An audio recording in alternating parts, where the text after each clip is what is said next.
Another episode of my Dynasty Fantasy Football YouTube. Today I'm looking at some Dynasty sells. As always, make sure to subscribe to the channel if you haven't. Let's go. So the first player, Saquon Barkley, and he's been frighteningly ordinary in 2025. I'm not saying he's bad or he'll never have another good game. He probably will, but we're not going back to last year. And I don't think people have caught up on just how bad it's actually been. So in 4 games, 77 carries, 237 yards, 3 touchdowns, 3.1 yards a carry, 14 catches for 40 yards. So if I just showed you that and was like, this is a player, what would you say about that player? You probably wouldn't be super excited, right? He's averaging just 59.3 yards a game, 3.1 yards a carry instead of 5.8. And he's getting more catches, but the exact same receiving yards. So he's averaging 15.7 PPR points a game, 13th among running backs, but it's all coming on volume. He hasn't really delivered otherwise. So why is he a dynasty sell? Well, the advanced stats are rough. I mean, he's averaging just 1.4 yards after contact per attempt. It's one of the worst marks in the NFL. He's obviously not that bad. And he's been good in this metric before, but he's never been outlier good at it. But for 5 straight years, he's been between 1.7 and 2. Now he's down at 1.4. He's been worse in 2025, demonstrably worse in this metric. And he's 28. It's not young for a running back. Yes, he got a massive extension, but the guarantees are all in the next 2 years. It was more of a huge raise and a reward than committing to him for 2027 or 2028. It doesn't really do that. So the Eagles can save over $30 million in cash, not cap. A lot of people get confused when looking at cap. It's not the cap number that matters. It's the cash, because the cap, it's all about when it hits. It's about saving the cash, because then that money won't hit the cap at all versus hitting it in a specific year. So they can save over $30 million that they would not have to pay Barkley, would not take his cap hits at any time if they cut Barkley after 2026, which they could do. Now, the thing with Saquon Barkley is that he's still valued like he was in 2024. And, it'll turn around. Everything will be fine. I don't think it'll be fine. I think the Eagles' offenses look way worse than last year. And I do think the Barkley will be better than the first 4 weeks. But I think if I had to choose, I think it's closer to what we've seen this year than what we saw last year. So for those reasons, I'd be looking to sell Barkley for a lot of different offers. I mean, this one, 2 firsts for Saquon Barkley. That's what he was worth maybe before. Not to me. Obviously, Barkley was always a sell for me. I'm not buying old running backs at a high price ever. But if you can still get this now, I mean, this is a smash accept. There's no doubt. The next one, Barkley and Tua for Justin Herbert and Ladd McConkey and Superflex. This makes no sense. Herbert is worth about as much as all 3 of these players combined, let alone with McConkey on that side. McConkey might be a good buy low, actually, right now. And then this one, I think, is the one that actually could happen. Like, if you have Saquon Barkley and you're 0-4, 1-3, and it's time to look at another year, Michael Penix and Superflex is worth more than Saquon Barkley. I know people are not going to like that, but it's the reality. Is that if you're not winning this year, who would you rather take into next year as a Superflex asset? I'd much rather have Michael Penix. And then Zach Charbonnet is just a throw-in piece. So Barkley, to me, is a very strong sell, whether I'm competing or not. And yeah, I'm done with Saquon Barkley. It's a high-end asset. It's clear that that's not going to happen. I think, he could have some productive years and be okay and decent, but we're not just getting 2024 again and again and again and again. That's not happening.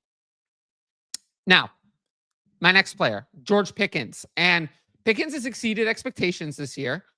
I mean, honestly, if you told me that Lamb was going to be hurt, I thought he would have been good. But the traditional stats and the underlying stats, they don't align here at all. So Pickens this year in 4 games has 21 catches, 300 yards, 4 touchdowns, 33 targets, 5.3 catches and 75 yards a game. The 4 touchdowns are definitely propping him up. He'd never had more than 5 in any previous season. But he's never produced this many catches or yards, so he is doing well. He's averaging 18.8 PPR points a game, 6th among wide receivers. That's amazing. I mean, you're talking about wide receiver 6. That sounds really exciting, right? I mean, we love that. Wide receiver 6. But George Pickens is not actually playing at the level of the wide receiver 6. And I have many, many stats to show that he's not doing that. So the advanced stats with George Pickens do not match his fantasy production, not even a little. They don't match it at all. So let's look at the yards per route run. 1.84, 28th among wide receivers. Now, that's not bad, but that's not great. That's not elite. 1.75 yards per team pass attempt, 25th among wide receivers. I think this is closer to the truth. 25th best wide receiver, 28th best. Sounds about right for George Pickens. 6th best? There's no way. And then let's look at the targets. Now, the raw targets look good. But what about the target share? 19.8%, 38th among wide receivers. Not good. That's not good at all. What about target rate when he's out there? How often is he being targeted? 20.2%, 48th among wide receivers. And this is that Lamb missed an entire game and most of another. What's happening here is very obvious. The Cowboys are passing so much that Pickens' raw numbers look good, but it's all coming from the Cowboys' passing offense. Nothing has changed with George Pickens. He's the same pretty good wide receiver that he always was. And why is that? Because the Cowboys have 171 passing attempts through 4 games. First in the NFL by a decent margin, almost 43 per game. And we've had 2 overtime games out of 4 to get there. This is not going to continue. 43 passing attempts a game is not sustainable. That's not going to keep happening. Now, especially not over years like in Dynasty. This is not realistic. We're not going to get Pickens production based on this passing attempts forever. Now, Pickens had 13 catches, 202 yards, and 3 touchdowns on 20 targets in 2 games. Lamb missed all or most of. While just 8 catches, 98 yards, and touchdown on 13 targets in the other 2 games. I think he could do better than he was doing in the first 2 games. But first 2 games was 4 catches, 49 yards, 6.5 targets a game. That sounds about right. Maybe a little low. Whereas 6.5 catches and 101 yards a game of the 2 games that Lamb missed, that's not going to continue. And I do think Lamb is going to come back. I don't think Lamb is out for the year. I think Lamb will miss 1 or 2 more games. Now, how to sell George Pickens? I'm not buying it. I'm not buying it with George Pickens at all. I think George Pickens is a good wide receiver. Not saying he's bad, but he's not elite, and he's not going to keep this up because the advanced stats say that he hasn't even been elite now. Now, you'd sell him for a 26 first. There were some pluses. I mean, I would always be greedy and try to get a plus, but I'd be happy to move on from George Pickens for this price. George Pickens in 26 third for Rashee Rice. Now, that's someone who's actually shown some elite upside, real target earning from Rashee Rice. We didn't see that from George Pickens at all. So I would take Rashee Rice here before he comes back. And then in a super flex, again, Baker Mayfield. I'd just rather have the asset of Baker Mayfield. I trust Baker Mayfield in a super flex to carry value. George Pickens, I don't trust him to carry value in the same way. So I would take Baker Mayfield in Superflex here pretty easily. Yeah, George Pickens for me, definitely a strong sell. Now, if you like my YouTube content, you should sign up for the Patreon. I'm offering a 50% discount off your first month at all tiers using the code TylerYT50. You can sign up at the link in the top right corner at patreon.com/fantasyadvice. You can get all my rankings, including the weekly start sit and Dynasty rankings, access to Discord, all my write-ups. I do write-ups about every NFL game for Dynasty. Patreon-only videos, direct message fantasy advice, and the ability to ask in advance questions for the YouTube videos. Tiers begin at just $6 a month, $3 with the discount. If you want to know more about the Patreon, check out my Why You Should Join the Patreon videos on the channel. They're on the homepage under Patreon promos. Now, look, I've been having trouble with the marketing for this. I've been having trouble with hitting the right notes. It's difficult. It's hard. I get it. It's in season. There's a lot going on. People don't have a lot of patience for this stuff. I don't really know what to do or say anymore. It's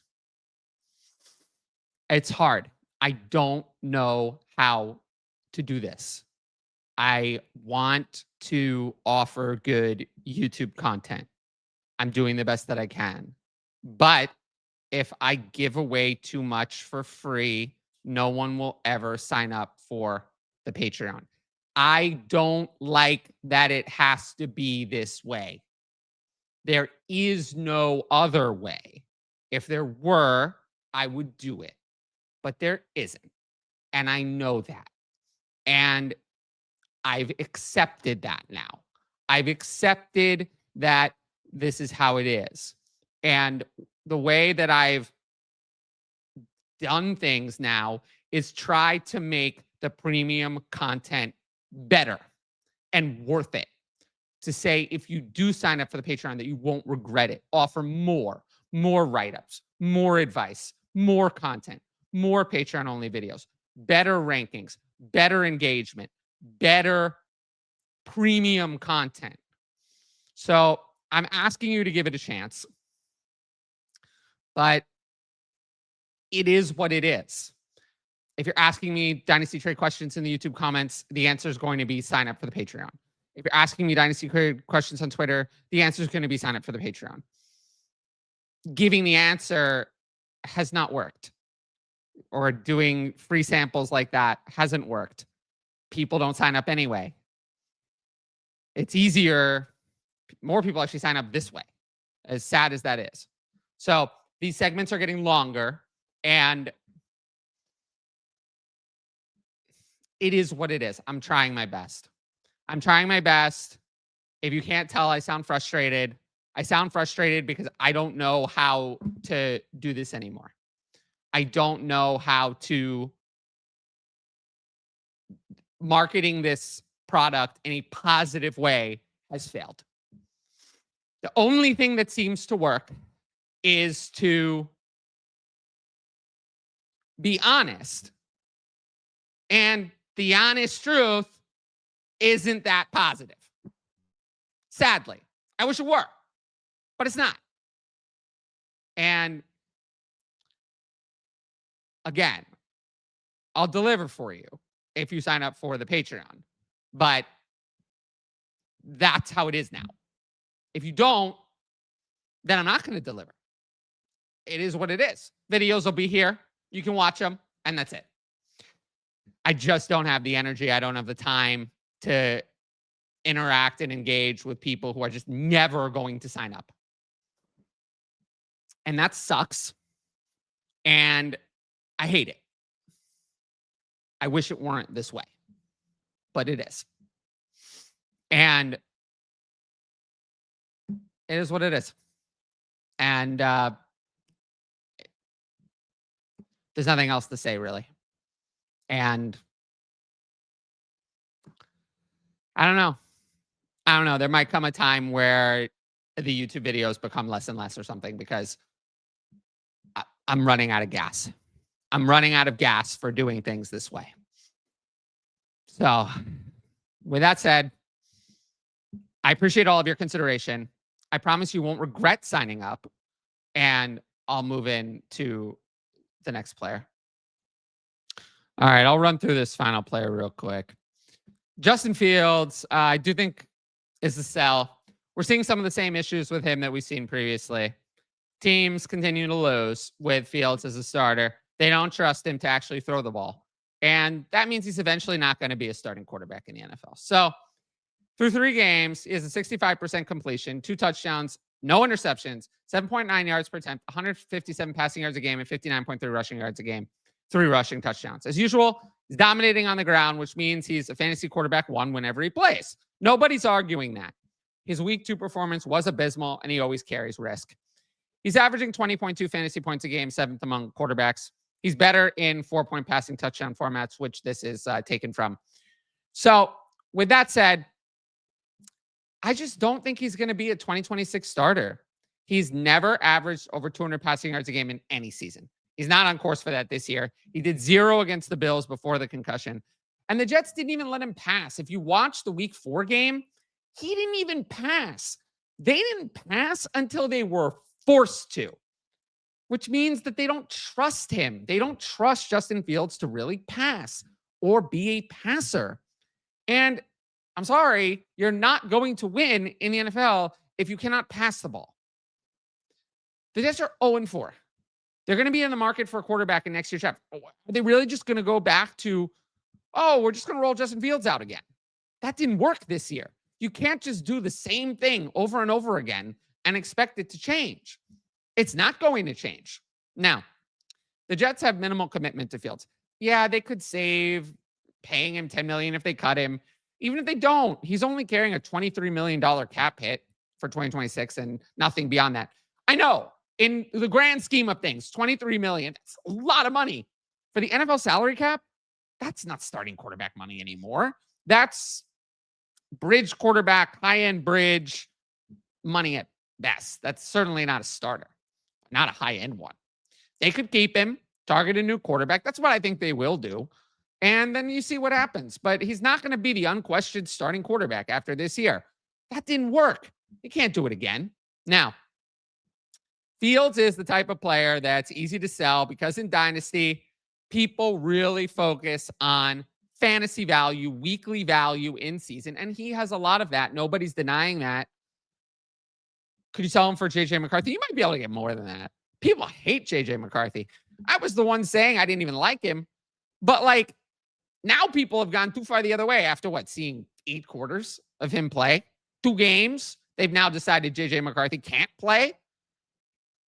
I don't know if I'm there. So it's like I would much rather have JJ McCarthy in Dynasty than I would Justin Fields. I know Justin Fields is bad. Justin Fields is a bad NFL quarterback. I know that already. I don't need to be convinced. JJ McCarthy could still be a franchise quarterback. Justin Fields will never be a franchise quarterback. That's abundantly clear. For Ladd McConkey, maybe Ladd McConkey is a buy. This is the second time he's come up as a buy for me in this video, which is about sales. And then for 26 first, there were many versions of this, some with pluses. I'd obviously take a plus, but honestly, I'd rather just take a 26 first than have Justin Fields take that risk at this point because I don't think that Justin Fields is going to be a 2026 starter. And I'd rather have the first. Yeah, Justin Fields, strong sell for me at this.